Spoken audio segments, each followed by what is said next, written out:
I love junk radios.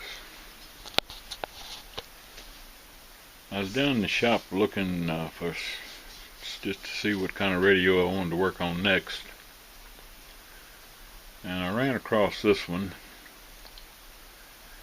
This one is a restoration person's dream. It has everything going for it. It has basically been dropped, I think, and broken in half. You can see the two separate sections here separating. Has a bunch of chunks out of the top.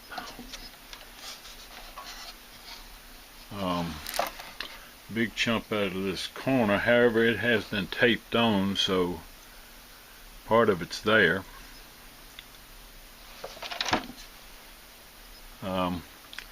It's got a real convenient handle on the top of it. Probably a very rare. It's an RCA and probably rare. I don't know how many RCA put this handle on. Some nice brackets on the end that hold it. Actually, I thought this was a handle when I first saw it, but I think what it was, I just imagined this radio was in some shop, a garage or whatever, and it was dropped and broken in half, but it still played, so whoever had it said, well, I'll put me a bracket on each end and a rod to hold the thing together in one piece, because it still plays. I don't know, but anyway, this is the perfect radio to restore. It's got all the tubes. What more could you ask for? It's a GE, I think I said Motorola earlier. It's a GE model 412. I've got a bunch of these radios that all of them look alike, even though there are variances in them. The reason is because this was my dad. My dad had one like this by his bed for many years. He'd lay down at night, read in the bed, and play that radio, and it was just like this. I can remember listening to, one of my first memories is sitting in the floor and listening to one of the political conventions. I don't know if it was Democratic or Republican, but being fascinated by the speeches and the crowds and the cheers. And it was on a radio just like this, or similar to this. As I said, I've got 4 or 5 variations of these models. All of them look a lot alike. But this one, it's just a perfect radio to restore. And I'm kind of on a kick now, taking these deplorables and patching them up and painting them different colors. And this one I think is a perfect candidate for that, so let's see what we can do with it. I got it disassembled. The cabinet is in 1, 2, 3, 4 pieces.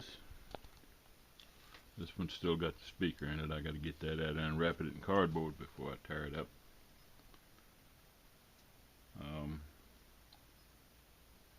Now I'm just a message to all of the restoration guys that watch this.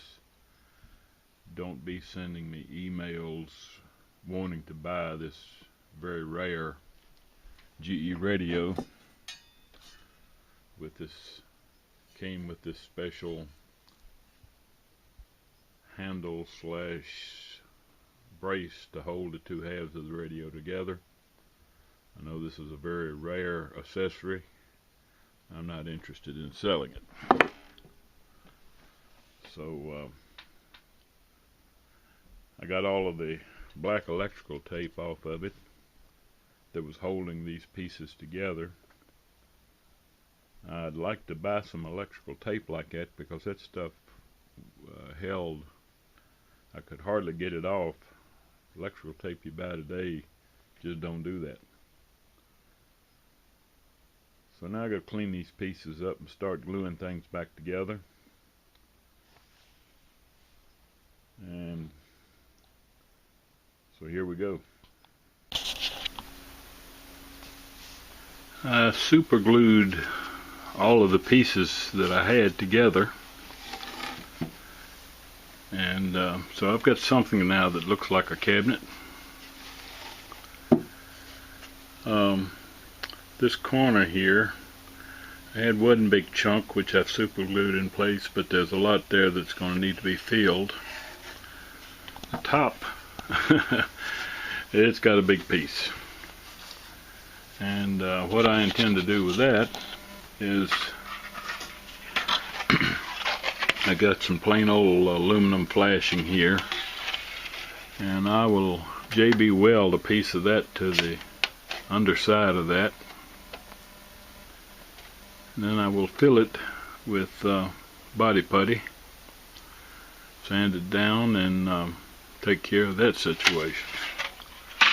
But before I do that, I take my Dremel tool and I bevel this edge. I've already done this side here, shape it backwards, because that body putty, it won't, this side hasn't been done, and you got a real square edge, and it'll tend to break away from that and crack.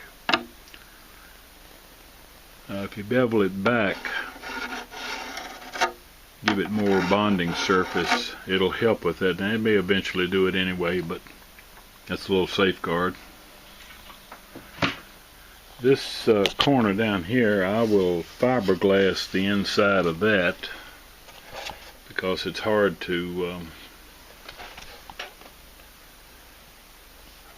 get form flashing to that. A lot of curves and voids and all in there that's got to be done. So I'll fiberglass behind that, and then fill it and sand it down. I'll also bevel these holes on the side where that very rare handle was applied on both ends, and I'll bevel those out and fill those with body putty. So that's how far we've gotten so far. I've got the radio playing. I've shoved it over on the other side of the bench, but it's playing now, and we're moving right along. So there she is. Turned out to be a right pretty little radio.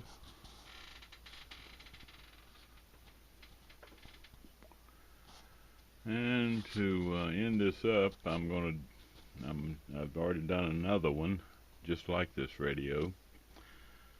Fixed it for one of my great-granddaughters. She wanted a radio, and I put Bluetooth on it. So I'll add that to the end of this one. Okay, so here's the same radio, same model. As I said, I got a bunch of these. I pick them up at flea markets and all, because this was my daddy's type of radio. This is the radio he had by his bedside. Played it every night. And so I had a great-granddaughter that wanted a radio, and so I got this one playing, painted it up, and as you can see, I live in a very rural area. At night I can get regular AM stations that you would get at night, but in the daytime I can't pick up any. None of them are close enough that I can pick them up. So I could rig up an external antenna, pick them up, but I don't want to do that. So this radio, what I did was, and I've done this for quite a few radios, I put a Bluetooth player in it, and I could have probably tapped onto one of the tubes and created a voltage to run the Bluetooth. The Bluetooth board runs on 5 volts, but I don't imagine they'll use it much. So I rigged up a 9-volt battery, and inside I've got a little 9 to 5 volt voltage regulator, to run the board. And here you switch it from regular radio to Bluetooth. So I'm going to switch it up to Bluetooth.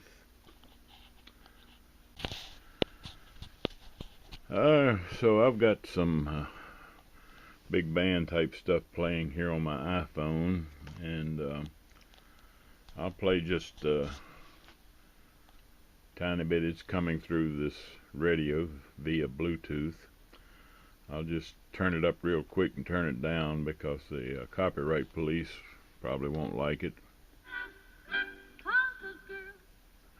So it does work. And so that's two of these GE radios. One very rare one that GE put a special handle on.